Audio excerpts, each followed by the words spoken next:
오늘은 야고보서를 말씀을 나누는 마지막 시간입니다.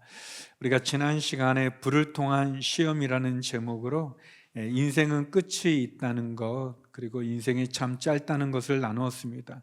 인생이 끝이 있고 짧기 때문에 우리는 겸손하게 주님을 인정하고 또 선행을 미루지 말아야 된다는 말씀도 나누었습니다. 또한 재물이 우리의 우상이 되어서는 안 되고, 또 재물에 소망을 두는 것이 아니라 하나님에게 소망을 두는 삶을 살아가자는 말씀을 나누었습니다. 얼마나 많은 것을 소유했는가가 중요한 게 아니라 얼마나 많은 것을 나누었는지가 중요하고, 그래서 재물에 대해서, 우리의 삶에 대해서 청지기 의식을 가지고 잘 관리해서 내게 맡겨진 시간과 재물과 건강, 자녀, 직장, 사업을 잘 관리하고 섬김으로 하나님께 칭찬받는 선한 청지기가 되자는 그런 말씀을 나누었습니다. 오늘은 인내하며 기도하라라는 제목으로 성도의 삶은 인내의 삶이며 또 기도의 삶임을 나누고자 합니다. 야고보는 이제 야고보서를 마치면서 특별히 농부와 또 예언자와 욥의 예를 들어 주님이 오시는 그 날까지 믿음으로 인내하기를 우리에게 권면합니다. 또 그 인내하며 우리가 기도를 통해서 고난 가운데 계시는 분들을 위해, 또 병중에 있는 환우들을 위해, 그리고 진리를 떠난 사람들을 위한 기도를 하자는 그런 말씀을 주고 있습니다. 저는 두 가지를 여러분과 함께 나누고 싶은데요. 믿음을 가진 성도의 온전한 삶은 어떤 삶이어야 되는가? 첫 번째는 인내의 삶입니다. 인내의 삶. 우리 본문 7절에서 9절 말씀 다시 한번 읽어보겠습니다. 시작. 그러므로 형제들이여, 주께서 오실 때까지 오래 참고 기다리십시오. 보십시오, 농부는 땅의 열매를 참고 기다리며 이를 위해 이른 비와 늦은 비가 내리기까지 기다립니다. 여러분도 오래 참고 여러분의 마음을 굳건히 하십시오. 주의 강림이 가까이 왔기 때문입니다. 형제들이여, 심판을 받지 않으려면 서로 불평하지 마십시오. 보십시오, 심판자가 주 앞에서 계십니다. 야고보 사도는 우리들에게 주님이 오실 때까지 잘 오래 참고 기다려라, 인내하라라고 권면합니다. 초대교회는, 야고보가 목회했을 그런 초대교회 때는 예수님이 승천하지 않으셨습니까? 이제 부활하시고, 그리고 40일 동안 또 제자들과 함께 거하시는 동안, 그리고 주님이 이제 승천하시는데, 주님이 승천하실 때 천사들이 말했던 것처럼 너희가 보는 그대로 주님이 다시 오신다라고 이제 말씀하셨어요. 그렇기 때문에 초대교회는 예수님께서 곧 오시리라고 생각을 했습니다. 또 예수님과 함께 있었던 제자들도 살아있고, 그리고 예수님을 보았던 많은 사람들이 살아있는 그 시대, 그 예수님 승천하는 것을 보았던 사람들이 예수님 다시 오심을 기다렸는데, 점점 예수님의 제자들도 죽게 되고, 또 예수님을 보았던 사람들도 죽게 되고, 시간은 지나가는데도 주님이 오지 않기 때문에, 예상했던 시간이 지나도 주님이 오지는 않고 도리어 핍박은 가중되고 박해가 일어나는 상황 가운데 사람들 중에는 이렇게 주님을 떠나 배교하는 사람들도 있게 되고, 주님이 이제 오지 않나 보다라고 그냥 아예 그렇게 생각하고 그냥 이 세상에 소망을 두고 살아가는 그런 사람들이 있었습니다. 특별히 야고보서가 핍박 가운데 흩어진 12지파 유대인들에게 쓰는 편지인데, 야고보는 다시 강조하죠. 주님이 오실 때까지 인내하며 기다려라, 그렇게 권면합니다. 우리 대한민국도, 우리나라도 예전에 시한부 종말론이라고 해서 예수님이 오시는 게 몇 월, 몇 년, 몇 월, 며칠, 몇 시, 어디에 오신다, 뭐 그런 식으로 주장하는 이단들이 있었습니다. 제가 중고등부 전도사를 했었는데, 그때 우리 아이들이 그런 시한부 종말론의 그런 책을 읽고 저한테 자꾸 따지고 물어보고, 그래서 그렇지 않다고, 언제 주님이 오시는데 언제 오는지는 하나님만 아신다 그래도, 전도사님이 모른다고 그렇게 말하면 안 되죠. 아니, 성경에 그렇게 써 있어. 그래도 애들이 이제 다미선 교회라고 했던 그런 책이 있었어요. 그 책 갖고 자꾸 여기 보면은 이렇게 예언이 돼 있지 않습니까? 그 책도 막 얘기를 했는데 아무튼 어려웠었어요. 그런데 이제 그게 저희 교회 우리 중고등부 애들만 그랬던 게 아니라 많은 기독교인들이, 많은 교회가 큰 혼란 가운데 있었고, 여러분 기억하신지 모르는데 아무튼 온다고 막 말하는 거기에 이렇게 뉴스도 생중계 비슷하게 이렇게 하기도 하고, 그래서 얼마나 창피하고 얼마나 어려운지 몰라요. 그래서 이렇게 잘못된, 예수님의 재림이 분명히 있는데 그 재림에 대한 잘못된 태도는 뭐냐면, 이렇게 몇 월, 며칠, 몇 시, 몇 분에 온다라고 이렇게 주장하는 것도 잘못된 거고, 또 한편 그 예수님 때부터 지금까지 2000년이 지났는데도 안 왔는데 언제 오겠냐 하면서 오지 않는다고 아예 예수님의 재림을 기다리지도 않고 사모하지도 않는, 그것도 다 잘못된 태도입니다. 여기 하나님 말씀에 보면 마태복음 24장 36절 46절인데요, 같이 한번 읽어보겠습니다. 예수님께서 하신 말씀인데요, 시작. 그 날짜와 그 시각은 아무도 모른다. 하늘의 천사들도 모르고 아들도 모른다. 오직 아버지만 아신다. 주인이 돌아와서 볼 때 주인이 시킨 대로 일을 하고 있는 그 종은 복이 있을 것이다. 여기에 보면 예수님이 하신 말이에요. 그 날짜, 그 시가 아무도 모른다. 하늘의 천사도 모르고 아들도 모른다. 오직 아버지만 아신다. 이렇게 돼 있거든요. 그러니까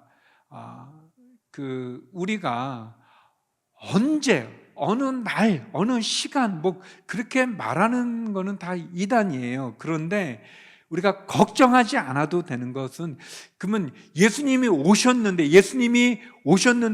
몰라서 준비를 못해서 내가 예수님 불림받지 못하면 어떻게 되나 걱정하는데, 걱정할 필요가 없어요. 이 마태복음 24장에 보면 예수님이 그런 표현을 쓰셨어요.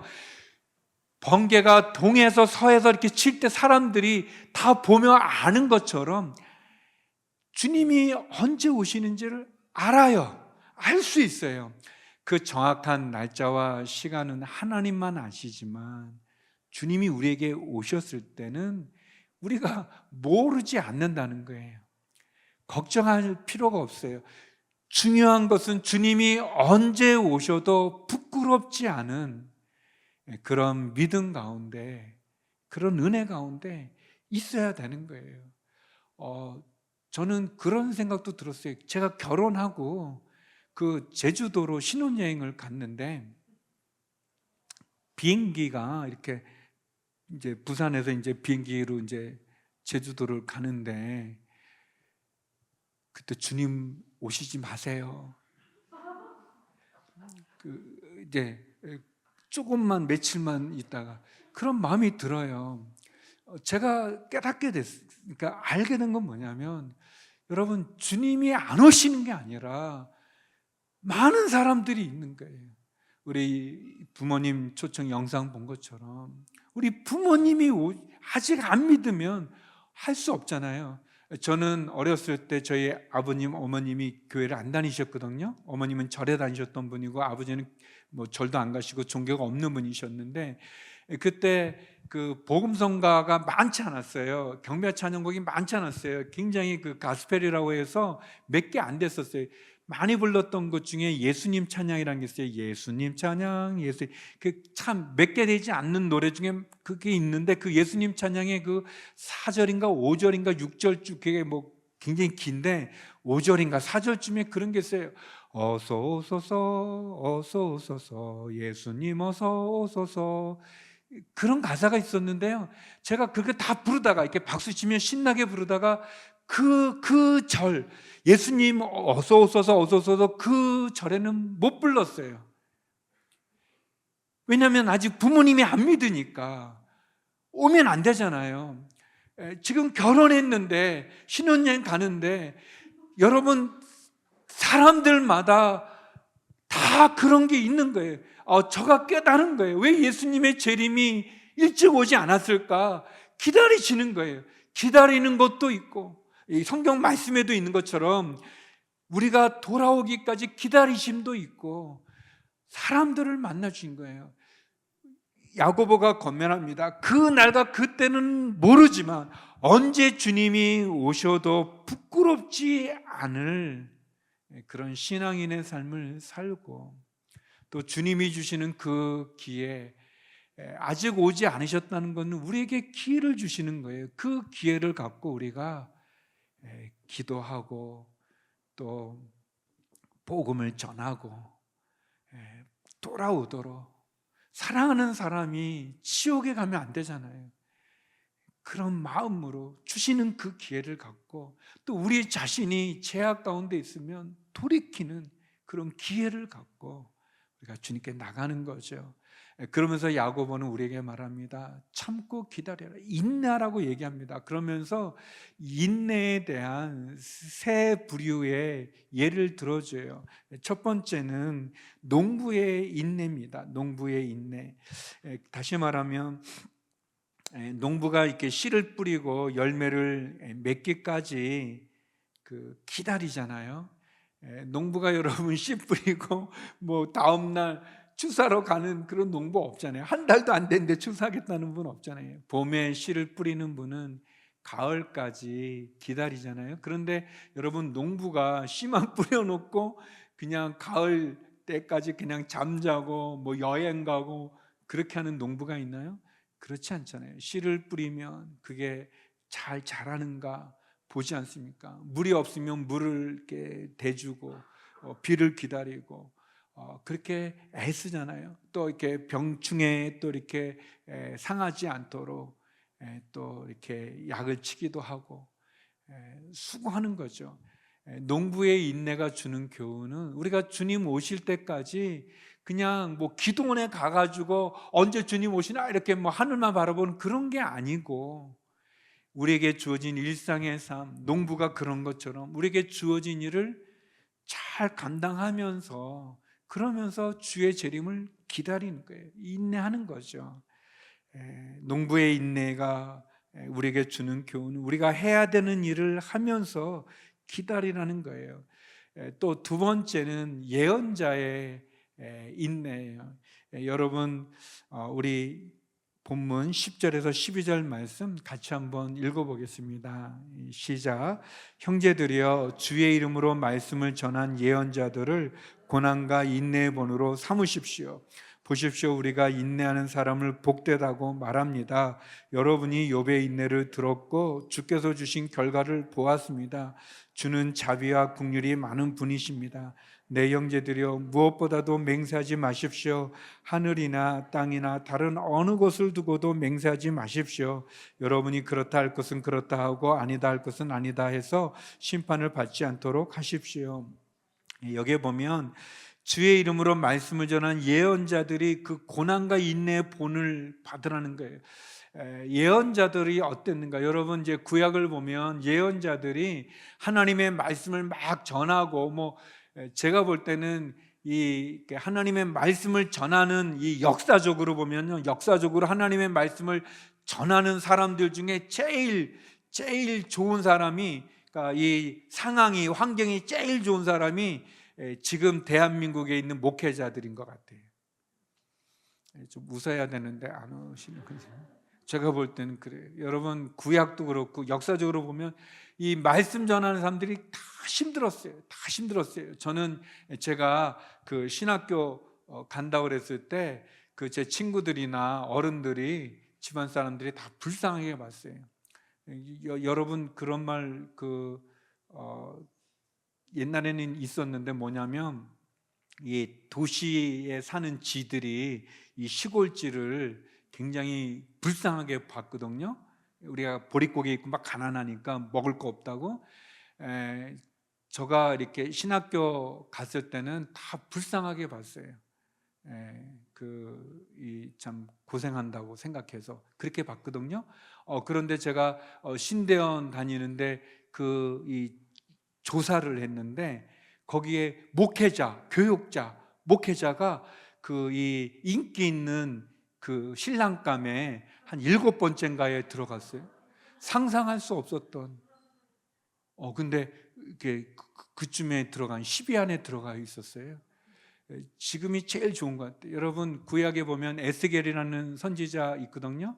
이 선지자는 하나님이 말씀을 전하는데 이렇게 어떤 퍼포먼스를 통해, 이 행동을 통해서 이렇게 말씀을 전하게 해줘요. 근데 이제 여기 이렇게 좀 제가 찾아봤는데 어떤 일을 했냐면 왼쪽으로만 390일을 누워 있어야 돼. 잠잘 때 여러분 왔다 갔다 하고 그래야 편하지. 왼쪽으로만 390일. 그게 또 끝났는데 또 이렇게 여러분 떡은 밀가루로 반죽해서 먹어야 되잖아요. 그런데 인분으로 그 떡을 해서 먹으라는 거예요. 에스겔이 이거는 도저히 못하겠습니다 그랬더니 하나님이 그 인분을 새똥으로 바꿔줘요. 새똥을 먹어야 돼요. 그 송아지 똥. 그렇게 하고. 아내가 죽었어요. 아내가 죽었는데 울지 못하게 해요. 울지 못하게 하고.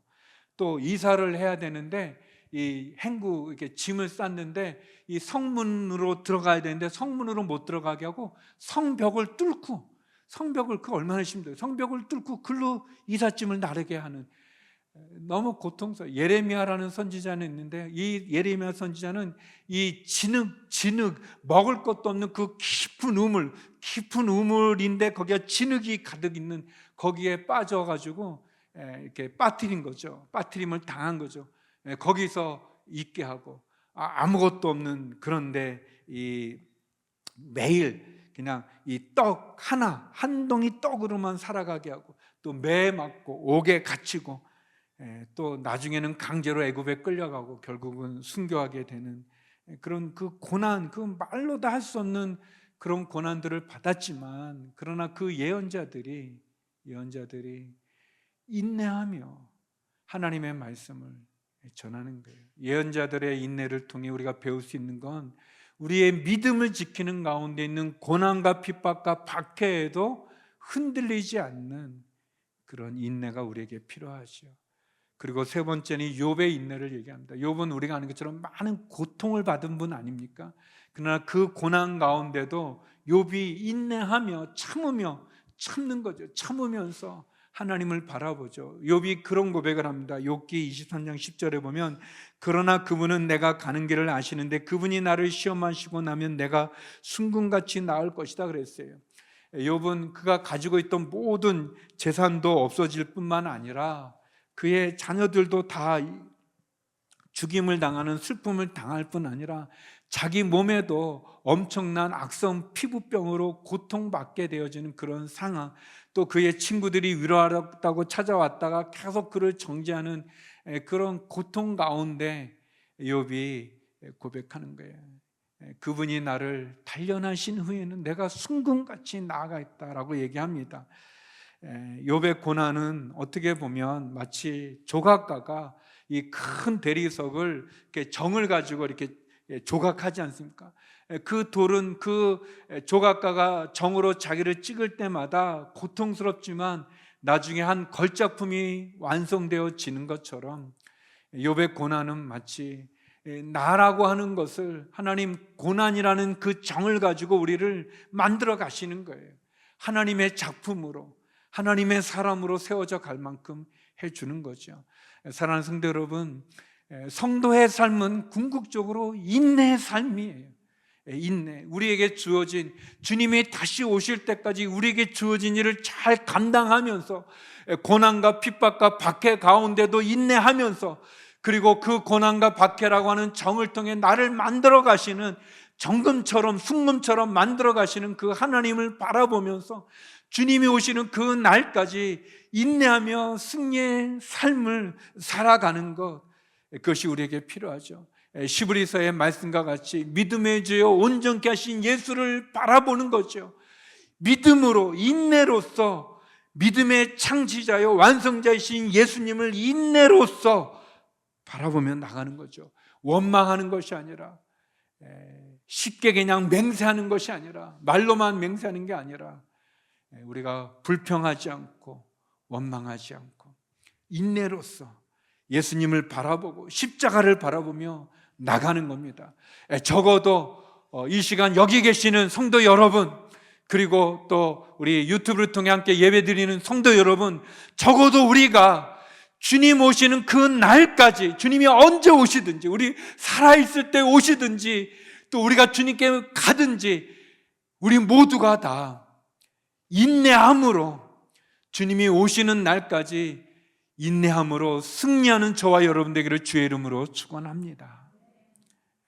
주님이 언제 오시든지 마라나타, 주 예수여 오시옵소서, 부끄럽지 않은 저와 여러분 우리가 되기를 바랍니다. 두 번째, 야고보는 우리들에게 믿음을 가진 성도의 삶이 어떻게 온전케 되는가?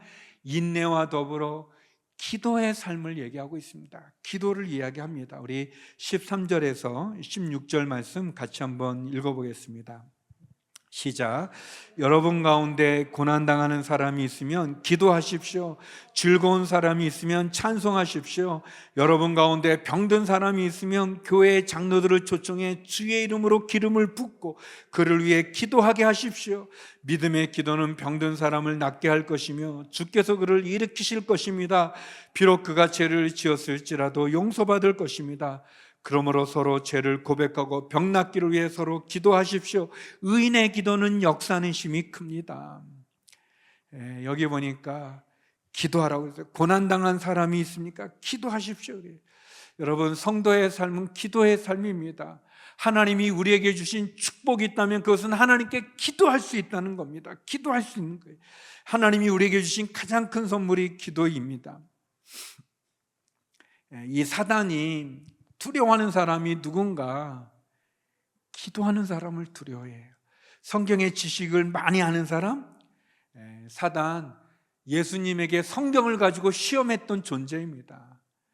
우리보다 훨씬 이 지식이 많은 존재이죠.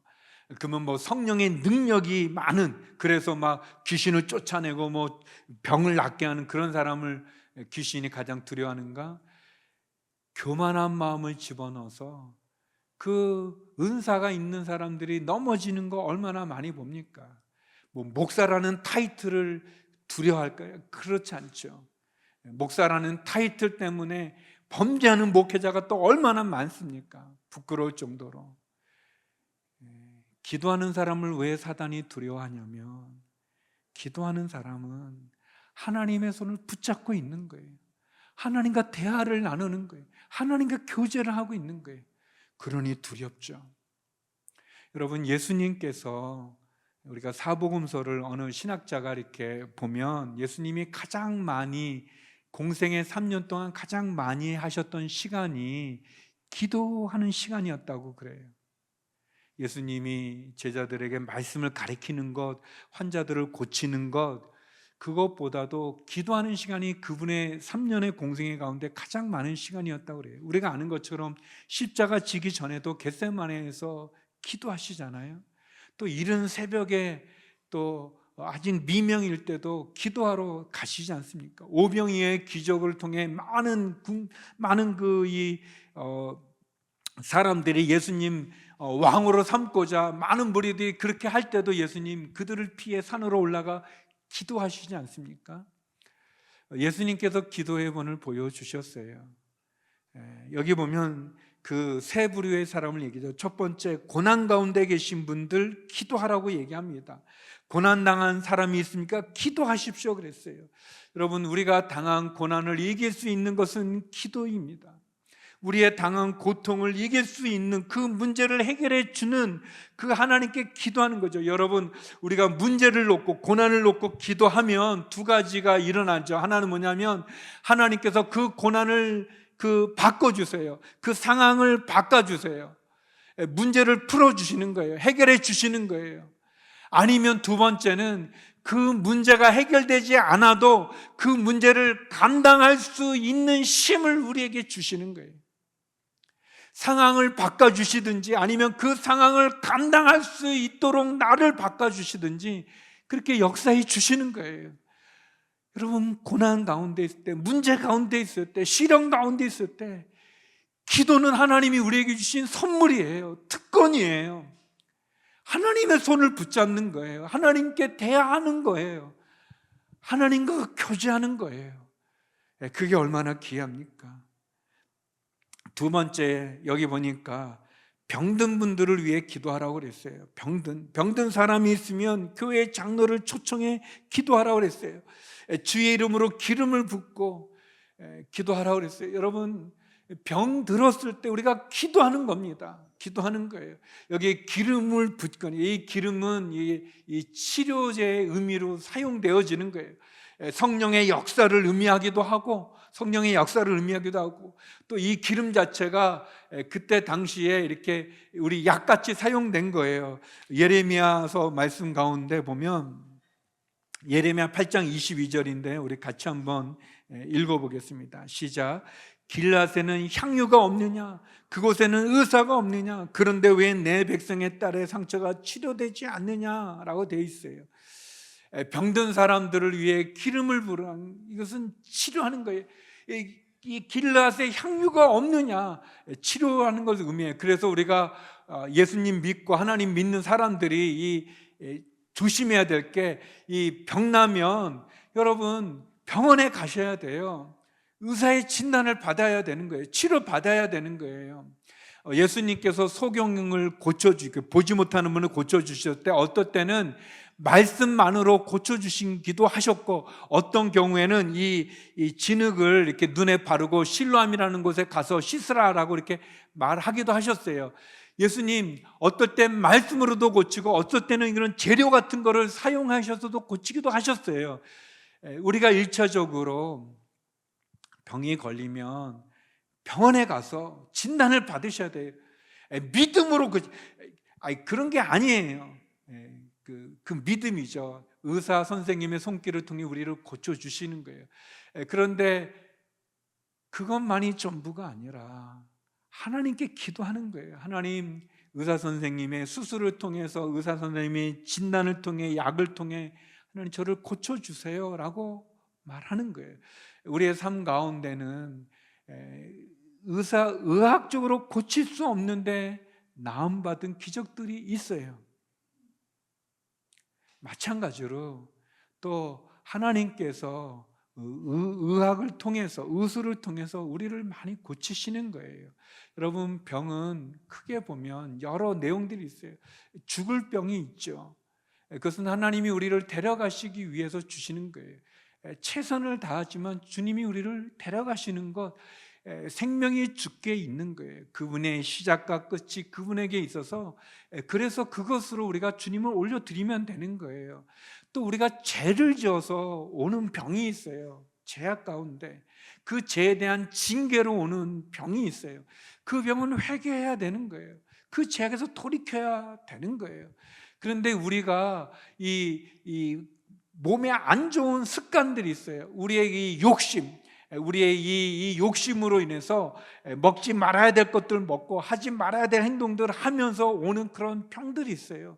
그런 병들은 그런 나쁜 습관을 끊어야 되는 거예요. 의사 선생님의 진단에 따라 해야 되는 그런 병이 있어요. 우리에게 이런 여러 가지 병들이 있지만 그런 병들마다 우리가 최선을 다해 기도하라고 그랬어요. 의사를 찾아가고 기름을 붓고 기도하는 것, 그게 필요합니다. 세 번째, 진리에서 떠난 사람들을 위한 기도입니다. 우리 19절 20절 말씀 같이 한번 읽어보겠습니다. 19절 20절입니다. 시작. 내 형제들이여, 여러분 가운데 유혹을 받아 진리에서 떠난 사람을 누가, 여러분은 아십시오. 죄인을 유혹의 길에서 돌아서게 한 사람은 그의 영혼을 죽음에서 구하고 많은 죄를 덮을 것입니다. 특별히 믿지 않는 분들을 위해서 우리가 중보기도 해야 되는 거예요. 진리에서 떠난 사람들을 위해 기도가 필요합니다. 많은 기도 가운데 영혼 구원을 위한 기도처럼 소중한 기도가 없어요. 우리가 드리는 많은 기도 중에 하나님 잘 들어주시는 기도가 영혼 구원을 위한 기도, 그 기도를 하나님 기뻐하시고 그 한 영혼이 돌아오면 너무 기뻐하세요. 여러분, 하나님의 마음은 분명히 잃어버린 영혼에게 있습니다. 그래서 하나님이 저를 만나주시고 여러분 만나주시고 왜 예수님이 십자가에 죽으셨습니까? 잃어버린 영혼을 구원하기 위해서, 그 죄를 대속하기 위해 죽으신 것 아닙니까? 우리 누가복음 15장 7절에 보면 이런 말씀이 있어요. 내가 너희에게 말한다. 이와 같이 하늘에서는 회개할 필요 없는 의인 99명보다 회개하는 죄인 한 명을 두고 더 기뻐할 것이다 그랬어요.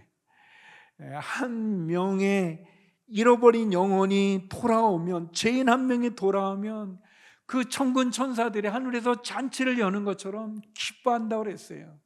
다니엘서 12장 3절에 보면 많은 사람을 의로 이끄는 사람은 별처럼 영원히 빛난다 그랬어요. 하늘의 별처럼 그 영혼을 주님께 돌아오게 한 사람을 하나님 기뻐하시고 축복하시는 거예요. 그 영혼 구원을 위해 중보 기도하는 것, 그것이 우리에게 필요합니다. 야고보는 우리들에게 말하죠. 야고보서를 통해서 우리의 믿음은 행함으로 증명돼야 된다. 행함이 없는 믿음은 죽은 믿음이다. 또 우리가 이 탐욕, 욕심이 결국 사망에 이르게 한다라고 말하죠. 알고도 행하지 않으면 죄라고 얘기합니다. 또 우리의 말에 실수가 있는 것, 그 실수가 없는 지혜로운 사람이 되고 그 지혜를 위해 기도하라고 얘기하죠. 또 시련을 받고 또 고난을 받을 때 인내하라고 얘기합니다. 사도 바울이, 죄송합니다, 야고보가 우리에게 인내를 얘기하고 기도를 얘기하는 거 말만 하지 않으셨어요. 그 야고보 사도가 말만 하지 않으셨어요. 그 야고보 사도의 별명이 있어요.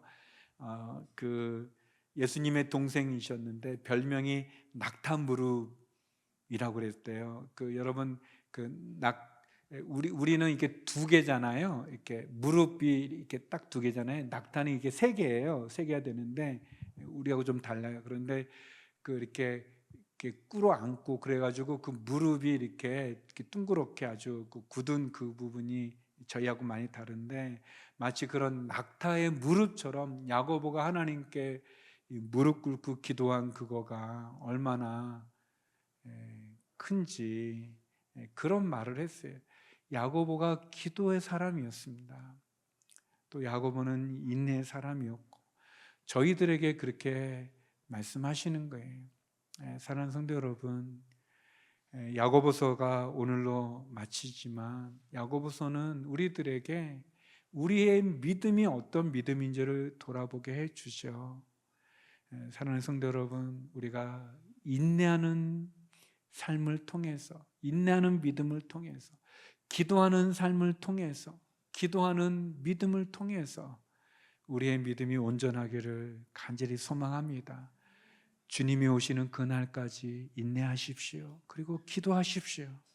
그래서 주님이 우리를 맞이할 때 잘하였도다, 착하고 충성된 종아, 이제 나와 함께 내 아버지 집에서 함께 지내자, 그 축복을, 그 음성을 듣는 저와 여러분이 되기를 주의 이름으로 축원합니다. 기도하시겠습니다.